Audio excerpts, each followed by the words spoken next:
आदाब दोस्तों, लोकसभा चुनाव 2024 होने से पहले इसका एक और बड़ा ओपिनियन पोल सामने आया है और इस ओपिनियन पोल के सामने आने के बाद बीजेपी की नींद उड़ गई है। दोस्तों, इस बार लोकसभा चुनाव 2024 में कौन सी पार्टी, कौन सा दल कितनी सीटों पर चुनाव जीत सकता है, इसका नया सर्वे बीजेपी की नींद उड़ाने वाला है। आगे हम आपको इस सर्वे के आंकड़े दिखाएंगे, साथ ही साथ एक और एजेंसी का सर्वे सामने आया है, यानी कि इस वीडियो के जरिए से दो ओपिनियन पोल लोकसभा चुनाव 2024 के हम आपको दिखाने जा रहे हैं और इन दोनों ओपिनियन पोल्स के आंकड़े बीजेपी के लिए अच्छे नहीं हैं। आंकड़े बताने से पहले आपके साथ एक छोटी सी रिक्वेस्ट हम करते हैं, इस वीडियो को ज्यादा से ज्यादा लाइक करिए, शेयर करिए, चैनल को सब्सक्राइब करके बेल आइकन को जरूर प्रेस करिए। और ईवीएम के बारे में आपका क्या ख्याल है, देश में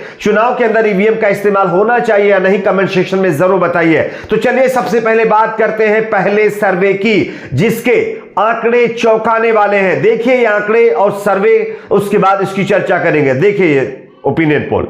सबसे पहले आपको बताते हैं 2019 में किस पार्टी की आई थी, कितनी सीटें। तो ये देखिए 303 सीटें आई थी बीजेपी की और विपक्ष की आई थी 236।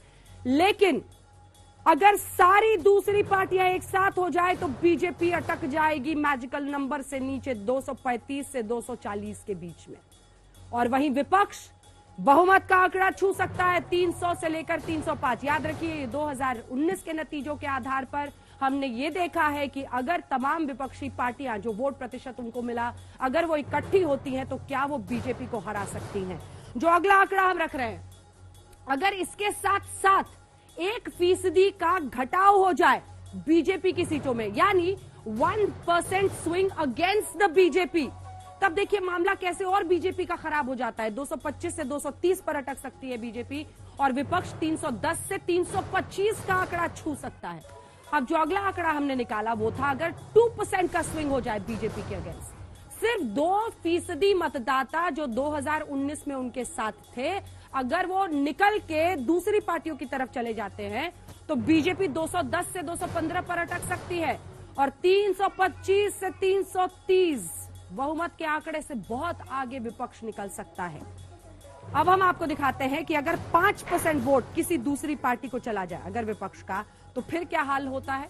बीजेपी 242 से 247, विपक्ष 290 से 295। ये विपक्ष में बिखराव का असर होगा कि बीजेपी को फायदा होगा। अगर विपक्ष का 10% वोट, यानी इनका 10% वोट निकल गया, 2019 में जो विपक्ष को वोट मिला था उनका अगर 10% वोट निकल जाए, तब जाकर बीजेपी 272 से 277 पर टिक सकती है। जब तमाम दूसरी पार्टियां एकजुट होकर चुनाव लड़े तब ये स्थिति बनती हुई दिखाई देती है। तो जैसा कि दोस्तों आप लोगों ने ये ओपिनियन पोल देखा, इस ओपिनियन पोल में आप साफ तौर पर देख सकते हैं कि अगर तमाम विपक्षी पार्टियां एक साथ मिल करके चुनाव लड़ती हैं तो बीजेपी 235 से 240 सीटों पर सिमट सकती है और विपक्षी पार्टियों को 300 से 305 सीटें मिल सकती हैं, यानी कि बीजेपी सत्ता में वापसी नहीं कर पाएगी अगर तमाम विपक्षी पार्टियां एक साथ मिल करके चुनाव लड़ती हैं। तो कहीं ना कहीं बीजेपी को इसी चीज का डर सता रहा है। अगर तमाम विपक्षी एकता मजबूत हो गई तो आने वाले दिनों में बीजेपी की मुश्किलें बढ़ सकती हैं। इसी के साथ साथ अगर बीजेपी का 1% वोट घट जाता है तब विपक्षी पार्टियां 310 से 325 सीटें जीत सकता है, जबकि बीजेपी 225 से 230 सीटों पर सिमट सकती है। यानी कि आने वाले चुनाव लोकसभा के बीजेपी के लिए बहुत मुश्किल बड़े हो सकते हैं अगर तमाम विपक्षी पार्टियों का अलायंस बनता है। तो अगर बीजेपी का वोट 2% घटता है तब और भी ज्यादा हालत बीजेपी की बिगड़ सकती है। तब बीजेपी 210 से 215 सीटों पर सिमट सकती है और यानी विपक्षी पार्टियां 325 से 330 पर जा सकती हैं। ये आज तक के आंकड़े हैं। आज तक ने अपने चैनल पर यह ओपिनियन पोल चलाया है। साथ ही साथ यहां पर देखिए, अगर विपक्षी पार्टियों का 5% वोट दूसरी पार्टी को शिफ्ट हो जाता है तब भी विपक्षी पार्टियां यानी विपक्षी दल 290 से 295 सीटें जीत सकते हैं और बीजेपी 242 से 247 पर सिमट सकती है। यानी कि बीजेपी यहां पर भी मात खाती भी दिखाई दे रही है। अगर 10% वोट जो है विपक्षी पार्टियों का दूसरी पार्टियों में शिफ्ट होता है, तब बीजेपी 250 प्लस सीटें क्रॉस कर पाएगी और विपक्षी पार्टियां यहां पर भी बीजेपी को टक्कर देती हुई नजर आ रही हैं। तो कहीं ना कहीं इस बार का चुनाव बीजेपी के लिए बहुत मुश्किलों भरा है और यह सर्वे बताते हैं कि जिस तरह से विपक्षी पार्टियों का गठबंधन लगातार बनता जा रहा है, उसी से बीजेपी घबराई हुई है और इसी वजह से तमाम विपक्षी पार्टियों के नेताओं के ऊपर छापेमारी चल रही है, ईडी इनकम टैक्स की, इसी के साथ साथ तमाम कार्रवाइयां चल रही हैं। खैर ये एक ही सर्वे नहीं, मैं आपको दूसरा भी सर्वे दिखाता हूं एबीपी न्यूज का। यह सर्वे क्या कहता है आप देखिए। यहां पर बताया यह जाता है कि अगर 2024 में बिहार के अंदर जेडीयू बीजेपी के साथ मिलकर के चुनाव लड़ती है तो बीजेपी 307 सीटें ही जीत पाएगी,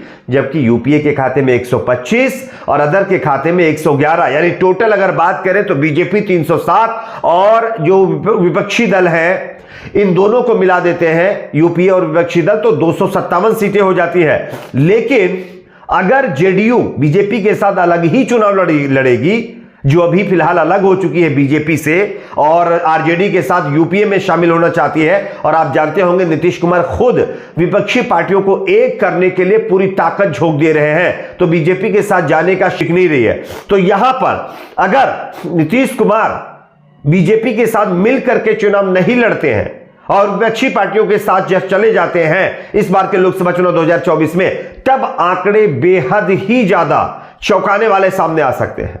एनडीए 286 सीटों पर सिमट सकता है, जबकि यूपीए और अदर पार्टी मिलकर के 257 से ज्यादा सीटें यहां पर जीतने में कामयाब हो सकती है। आपको बता दें कि इस सर्वे को 1,20,000 से ज्यादा लोगों को शामिल करके किया गया है, उनसे राय ली गई है और यह सर्वे 9 अगस्त की तारीख में किया गया है। तो ताजा सर्वे है ये, जिसके आंकड़े बता रहे हैं कि इस बार के चुनाव में बीजेपी के लिए ठीक संकेत नहीं मिल रहे हैं और इसी की वजह से आप जानते हैं बीजेपी के नेता अलूल जलूल बयानबाजी कर रहे हैं। कोई कह रहा है कि मस्जिदों के लाउडस्पीकर बंद करवा देंगे, कोई कह रहा है कि अजान पर पाबंदी लगवा देंगे, कोई कह रहा है कि मदरसों को कंप्लीटली बंद करवा देंगे।